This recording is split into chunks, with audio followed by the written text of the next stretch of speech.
What's good, everyone? Welcome back to FaShaun, episode 14 now, just looking at my notes. Today we have a great one, in my opinion, the best winter boot that you can ask for as the holiday season approaches. Things are getting colder, and you want a stylish boot but can handle the elements well, and can keep your feet dry, but again, looks really good and is also functional. So fashion with function. There's only a few boots that can do that, and this is one of them. Today we are going to be looking at the Danner Mountain Light 2 in black. Looking at these shoes, I definitely wanted something a bit more stylish, but it's also functional. Again, I'm going to be saying that a lot in the videos because it's kind of hard to find. These Danner Mountain Lights 2 are perfect, made in the US still, as they are a heritage brand from the US. Everything is super high quality, Goodyear welted here as well. Super comfortable. I bought these secondhand. They came with insoles, but I've taken them out and used them without them, and they're still awesome. We'll get to these in a second, but all black. I don't think I can show it well. Let's see if I can. Let's see, there it is. It says Gore-Tex there. It's a Gore-Tex liner. Overall, super high quality leather build, metal aglets, or metal, whatever these are, with aglets as well. Just incredible durability. They last a lifetime. This is a used pair again, and they pretty much look brand new except for a few scuffs here and there, but overall just incredible. Let's see if I can get this in frame properly. Beautiful. So the Danner Mountain Light 2, a little bit different from the Mountain Light 1, which I believe is a bit more of a heritage brand. This is a bit more modern, contemporary version of the Mountain Light 1s. As usual, this is a styling channel. I will be showing you how to style these. Specifically, that is the purpose of this channel. If you would like more technical facts about the differences between the Mountain Light 1 and 2, I think you can get either or and you're pretty much good. Then I would check somebody else out. But primarily, we are looking into the fashion and styling of these. And they're ubiquitous with rugged dependability, while at the same time offering a classic look, design, and feel for the contemporary man. I really enjoy these. I was on the hunt for these for years and was able to pick one up. This brand is storied. They do workwear boots. They do a bunch of other sort of more purpose-built boots, but this is the one that everybody sort of gravitates to as the one that everybody recognizes, and it's primarily the reason why I wanted to pick these up and test them out for myself, and they are a plus. If you are looking for a boot that is stylish, but at the same time, can fend off any blizzard, and is warm, and you can even hike in these if you'd like, though I wouldn't really recommend it anymore versus something more modern, this is for you.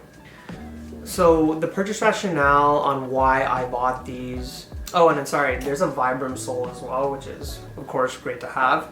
The reason why I bought these is simply because of the way that they look, first and foremost. My ankles be damned, I guess, but these look incredibly. They're very modern, but at the same time they have a certain old school, old style vibe to them, and so they have a range of various styles that they could adapt to. You could wear this with Japanese fashion, with Scandinavian fashion, of course, any modern contemporary. If you want to do vintage Americana, you can do that. While at the same time, they're super durable. Like, this will probably last me my entire life. Like, I could wear these my entire life, and they're good to go. Frankly, they're also Goodyear welted, which means that you can replace the sole at any point if it gets too worn out, but this is such a rugged sole that I don't know if I'd ever even need to replace it because it's so thick and it's substantial. It has so much weight to it, and that's primarily why I bought it, because you can do a lot with this It's functional, so it keeps your feet warm. It's comfortable to a degree, which we'll get into. And the various range of styles that it could adapt to is insurmountable. I don't know really any other boot that can do that while having the same type of function. So yeah, this boot is incredible.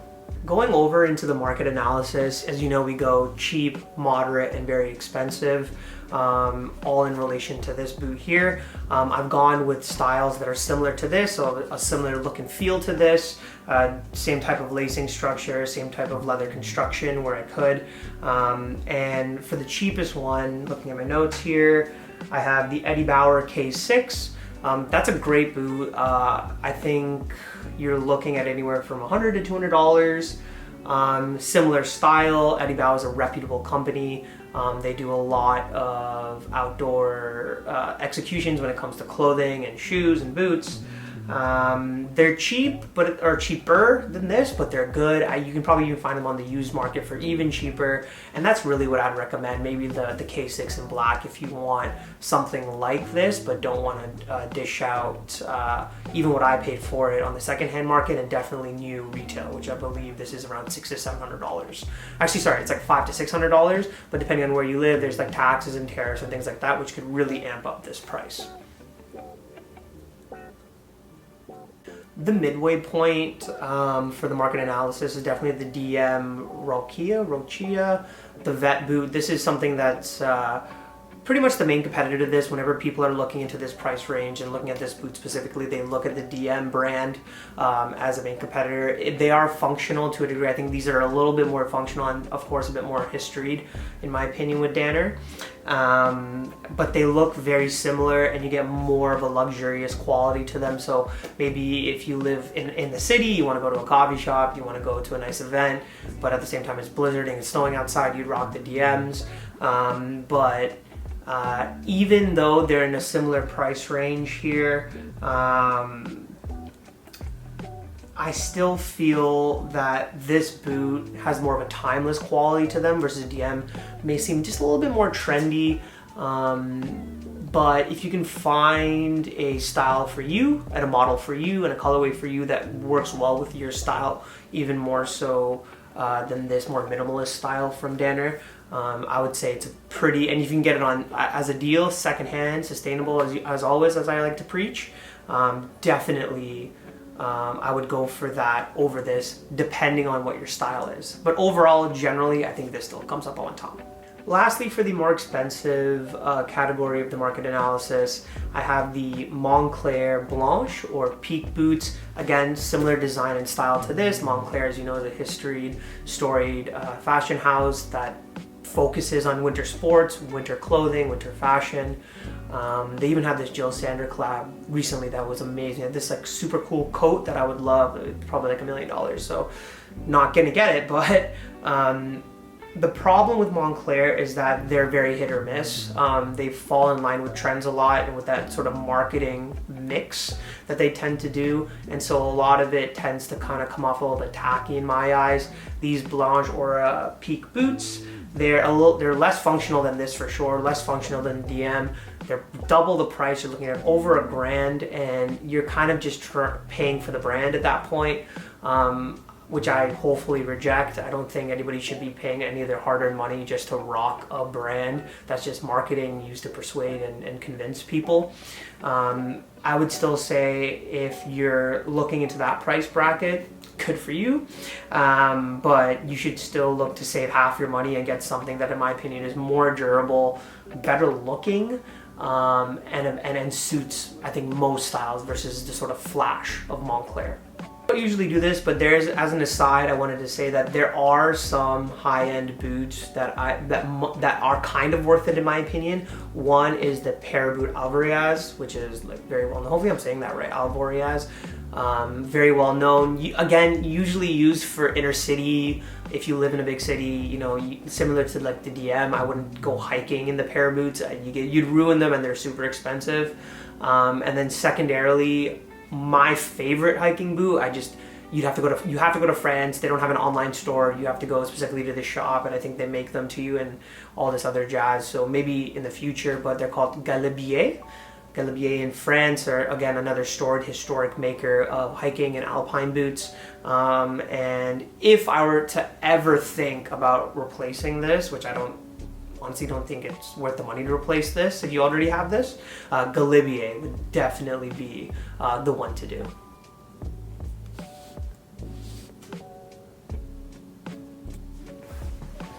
Oh my gosh. Okay. Excuse the dark circles, didn't really sleep that well. It is now 2 days later. As you know, we've done the description for the Danners, purchase rationale, you had a walk around of them, what's good about them, what's bad about them, etc. It's been 2 days because now we're onto the styling, but at the same time, we go outside, right? We go outside, I show you how it is to live with when you're walking around. Is it uncomfortable, comfortable, does it get looks, etc. The weather in Toronto has been so bad that I had to delay the end of this video, or making the end of this video, till 2 days later. But it's finally sunny, so let's get the styling in. Here's the fit. We have a Yohji Yamamoto newspaper boy hat, some Tom Ford aviators. It's a Tom Brown poplin white shirt. You can use any shirt though. A skinny leather tie that's vintage. Jill Sander blue sweater. It's an Aura Legacy belt, a black belt combined with the Uniqlo knitted vest there with some Studio Nicholson jeans, the Burberry trench, and the boots. Okay, welcome to the outfit. This took a lot of time to put on, so hopefully you guys like this one. But we have the Danners on right now at the bottom. I chose to elevate the silhouette because I think a lot of people will be using this functionally, but at the same time for stylistic reasons, which is why I went for a stylistic approach. So going into it, as you know, we're going to be breaking it down with fit, contrast, and proportion. My framework for developing a really good fit and how you can style anything. Again, we started styling from the boots up. So getting into fit, as you know, fit is the easiest to get right. You know what looks good on you versus what doesn't. You want to be looking for anything that's snagging where it shouldn't be snagging, anything that's tight where it shouldn't be tight, or loose where it shouldn't be loose and loses structure. As you can see here, everything fits on me very well. Of course, I know my body better than anybody else. Everything here is good. The pants, baggy, everything is more loose fitting, but slightly structured and a little bit more tailored. So fit on point. Next we have contrast. As you know, it's split into two different things: contrast of colors, contrast in textures, where we want to complete the circle. Meaning if you have one color on your body, you got to complete the circle and you have another color on your body, right? So how I demonstrate this is blue with the sweater here, right?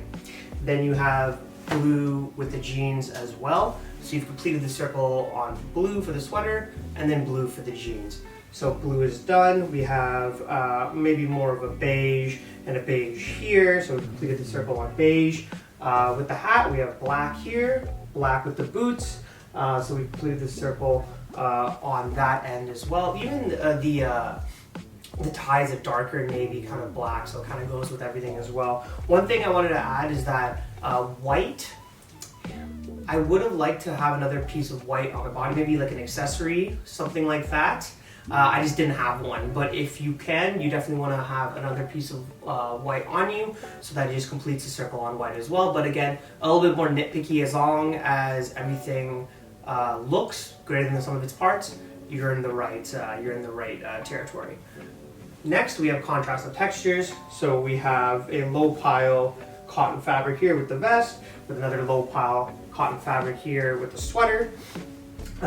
The boots are leather, but then I'm also going to be rocking these leather gloves when we go outside, so we completed the circle on that end. Everything else, including sort of the fabric of the hat and then of the jacket as well, kind of goes in line with each other. How you get this wrong would maybe be if you have a super high pile fabric and then everything else would be sort of like nylon or polyester or rayon or something, or even silk, where that high pile and something that's super sleek don't really add up or align together maybe. And it shows, and it sort of attracts your eye, gives you a distraction, which means that you've kind of failed in that regard. So you definitely want to, with textures, make sure that all your textures align properly by having the same pile. So low pile, high pile, high pile. Or if you're going to do high pile and low pile, have a gradient. Something low pile, or sorry, something with that sleek, then low pile, and then high pile on your body as well. And that's kind of a cool design motif as well. Lastly, we have proportion. So proportion is the hardest to get right, but it makes your outfits look the best. The proportion that I'm using here is a triangle. What I mean by that is with the coat, with the chunkiness of the shoe, with the largeness, I should say, the width of the leg sleeves here, right? I've created a triangle, as you can see here. Starts wide at the base and goes up top. I've extenuated the I don't know if extenuated, I don't think extenuated is the right word. Extended, let's just say, my proportion on top with the hat. You don't really need to do that, but I like to sort of bring it up so that hat sort of gives you a more effective point, and that pulls your proportion a little bit longer, makes you look a little bit taller, which I need because I'm just a regular size guy. But again, you're really good with just a regular triangle, right? And then you can extend that triangle up top, or there's the inverse triangle as well, which is wider at the top. It goes thinner as you go down, and then you have a sleeker boot that maybe pulls you down a little bit further more. So you can do that as well. But in this case, for the portion I'm teaching here, it is the triangle. So if there was a big black, light behind me and I was a black silhouette, if you look at me, I would more or less resemble the triangle. So that's the proportion that we're leveraging here, and that's the portion I really like with these boots, simply because they're big, they're chunky, they're gonna have a wide base anyways, so you might as well do a triangle, or you can do a rectangle and have everything sort of baggy and loose, because that goes with, the size of the boot. Okay, on the road, it's finally sunny, which is great.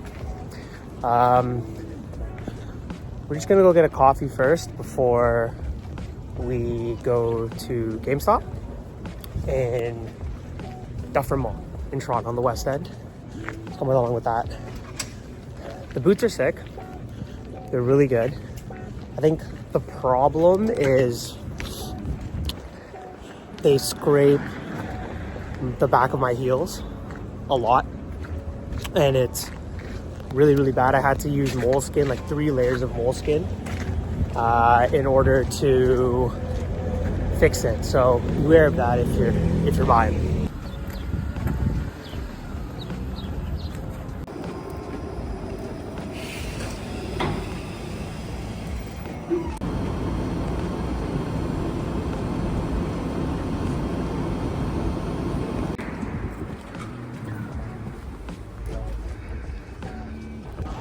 Okay, got the coffee, finished the coffee. We're in Dufferin Mall. Going to go pick up the game. I forgot to mention, even in the outfit breakdown, these glasses, I think I got these 10 years ago. It's crazy. Some old Tom Ford aviators. Proportion works well with a larger proportion on top to minimize how big they are. So a bigger hat like this will make that proportion of the aviator not so intense. But yeah, we're in the mall, we're on the way to get a game.